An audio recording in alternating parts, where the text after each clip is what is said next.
रजीम बिस्मिल्लाहिर्रहमानिर्रहीम। हमारे YouTube family के लोगों को, हज़रात को, ख़वातीन को सलाम। पाकिस्तान में इनकम डिस्ट्रीब्यूशन यानी आमदनी की तकसीम कभी सही नहीं रही। इसको कहते हैं इनकम डिस्ट्रीब्यूशन। मईशत के जो स्टूडेंट्स हैं, इकनॉमिक्स के जो स्टूडेंट्स हैं, वो इस चीज़ को अच्छी तरह समझते हैं। क्यों नहीं रही कि शुरू से टैक्सेशन का सिस्टम भी एक्सप्लॉयटेटिव है, यानी इस्तेसाल करने वाला, और सैलरीड क्लास को पकड़ा हुआ है। बाकी सेक्टर्स के अंदर जो सूरत हाल है वो आपके सामने है। और हमारे इकनॉमिक सिस्टम ने हमेशा, टैक्सेशन सिस्टम ने हमेशा सरमायादाराना निज़ाम की प्रमोशन की। इस्लाम में सरमायादारी को मना नहीं किया गया, कैपिटलिज़म को मना नहीं किया गया, लेकिन हमारे यहाँ जो वेस्ट की जो डेमोक्रेटिक सिस्टम और जो कैपिटलिज्म का सिस्टम है, सरमायाकारी और सरमायादारी का सिस्टम है, दोनों में फ़र्क है। तो सरमायादाराना निज़ाम जिसके लिए इर्तिकाज़ दौलत इस्लाम में मना किया गया, कंसंट्रेशन ऑफ वेल्थ इस्लाम में मना है। You can have the wealth, दौलत रखना मना नहीं है। हज़रत उस्मान गनी बड़े दौलतमंद थे, हज़रत अब्दुर्रहमान बिन औफ बड़े दौलतमंद थे, लेकिन वो अल्लाह के राह में अवाम की फलाह के लिए, बैतुल माल के लिए, हमेशा जंगों के लिए अपना कंट्रीब्यूशन देते थे, अपना हिस्सा डालते थे।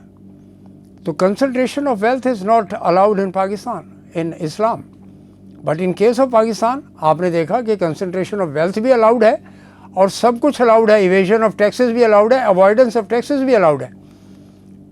तो ऐसा क्यों है? इसलिए कि आपके यहाँ गवर्नेंस का मॉडल नहीं है, गवर्नेंस का सिस्टम। हुकूमतें बदलती रहती हैं, कभी मार्शल लॉ, कभी सिविल, कभी सिविल, कभी मार्शल लॉ।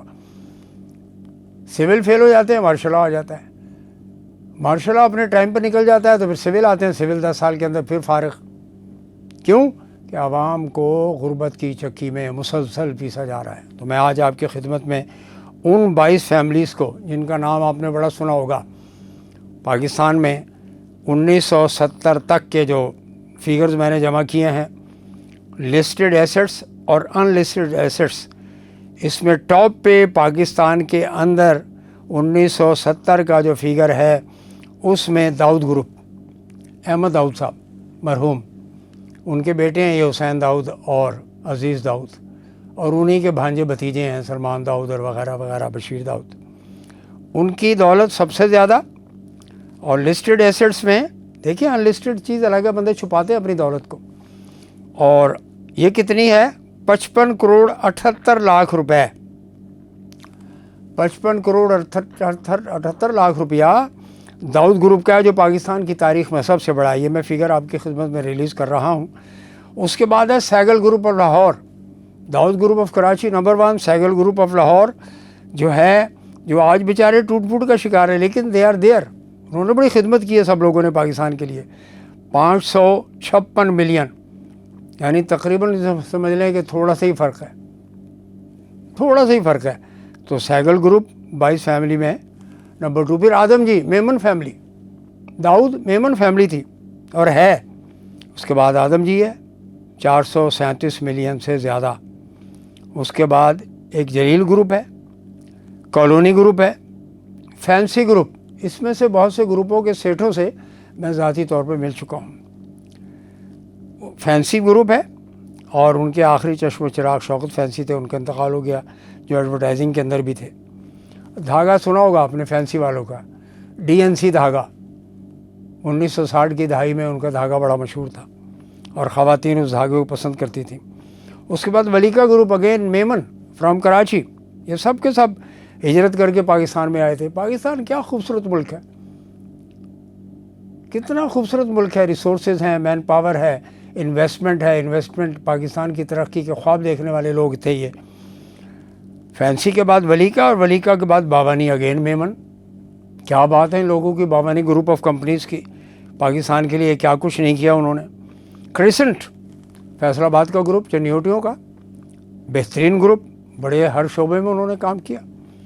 उनकी नेट वर्थ जो है 199.7 मिलियन रुपया, यानी 20 करोड़ रुपया। उस ज़माने के 20 करोड़ रुपया सर, जब डॉलर ही 4-5 रुपये का होता था।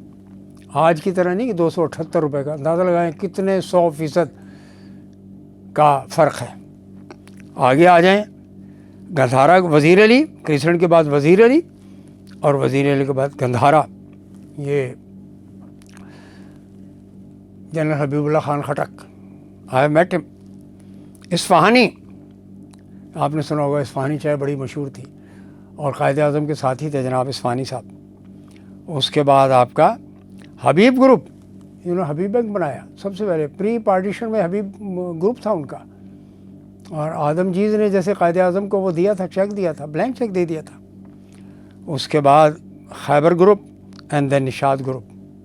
निशात ग्रुप आज भी पाकिस्तान के टॉप ग्रुपों में शामिल है। Beco, Batala engineering company Lahore, nationalisation की भुट्टो ने बर्बाद कर दिया, पीको नाम रख दिया उसका नाम।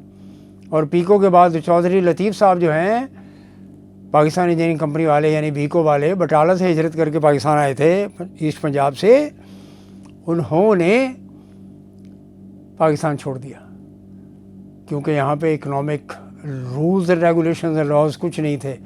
नेशनलाइजेशन कर दी, आगे पीछे सोचा नहीं। डॉक्टर मुबशर हसन अल्लाह बख्शिश फरमाए उनकी, शेख रशीद मरहूम, ये वाले शेख रशीद नहीं पिंडी वाले, शेख रशीद सोशलिस्ट, वो भुट्टो साहब के साथ थे। उसके बाद जनाब अली, बीको के बाद गुल अहमद, अगेन मेमन। गुल अहमद आज भी पाकिस्तान में बहुत बड़ा किरदार है, बहुत बड़ा इंडस्ट्रियल एम्पायर है उनकी। उसके बाद अराक ग्रुप, अगेन मेमन। अब्दुर्रहमान हाजी, अभी मिट्टू सेठ मैं उनको कहता था, सारी दुनिया कहती थी मिट्टू सेठ। अक्सर जिमखाना में उनसे मुलाकात होती थी, EFU के अंदर बैठा करते थे वो। लेटली नेशनलाइजेशन हो गया। अराक ग्रुप, मशरकी पाकिस्तान, दी दैन मशरकी पाकिस्तान जो आज बांग्लादेश है, वहाँ पे बड़ी इन्वेस्टमेंट की उन्होंने, कर्नाफुली पेपर, अराक ग्रुप, ये वो सब बड़े मशहूर है। उसके बाद आपका करीम ग्रुप आता है, हाफिज़ वाले आते हैं, मिल वाला आते हैं, दादा आते हैं, कासिम दादा। या आपने एस्बेस्टॉस की शीटें वीटें जो पाकिस्तान में इंट्रोड्यूस हुई थी, उन्हीं उसी ग्रुप ने इंट्रोड्यूस की थी, और उनकी नेटवर्क जो है वो भी मेरे पास ये मौजूद है, जो लिस्ट में आप देख रहे होंगे इंशाल्लाह। हाइसेंस, बहुत बड़ा ग्रुप। हाइसेंस के बल्ब सुने होंगे आपने, पुरानी नस्ल ने। हाइसेंस पाकिस्तान में बल्ब मैन्युफैक्चर करता था ग्रुप, बिजली के bulb. Then premier insurance, premier group, premier tobacco, Hussain Ibrahim Jamal, जिन्होंने बहुत बड़ा रिसर्च इंस्टीट्यूट दिया, बॉटनी रिसर्च इंस्टीट्यूट, जिसमें डॉक्टर अताउर रहमान काम करते हैं। उसके बाद मन्नू ग्रुप लाहौर से, Maula Bakhsh, Adam, AK Khan, Gani group, Rangoon वाला ग्रुप, मोहम्मद अली रंगून वाला आपने नाम सुना, उनका बेटा तारिक रंगून वाला। फिर हरिजंस, शफ़ी, फ़कीर चंद, हाशम, दादा भाई ग्रुप, अब्दुल हमीद दादा भाई, स्टार टेक्सटाइल वाले। और उसके बाद शाहनवाज लिमिटेड, मर्सिडीज़ वाले, और फतेह टेक्सटाइल हैदराबाद, नून ग्रुप पंजाब, होती, दोस्त मोहम्मद, और फिर फारूक ग्रुप। ये हैं वो लोग जिनके बारे में बहुत इनके ख़िलाफ़ प्रोपेगेंडा होता था कि जी ये जो 22 ख़ानदान है पाकिस्तान को लूट के खा गए। नहीं जनाब, इन्होंने बेसिक इंडस्ट्रीज़ लेकर आए, टेक्नोलॉजी लेकर आए, लोगों को लाखों के हिसाब से रोज़गार दिए। दाऊद हरकुलिस फर्टिलाइज़र, पहली बार दाऊद ग्रुप, अहमद दाऊद मरहूम, दाऊद सेठ जिसको कहा जाता है, वो लेकर आए अमेरिका से फर्टिलाइज़र की टेक्नोलॉजी। प्राइवेट सेक्टर की मरहून मिन्नत है पाकिस्तान में। आज वो फौजी फर्टिलाइज़र हो या एंग्रो, ये सब उन्हीं का है। एंग्रो भी आज भी दाऊद ग्रुप ही में शामिल है, दाऊद ग्रुप ही का हिस्सा है।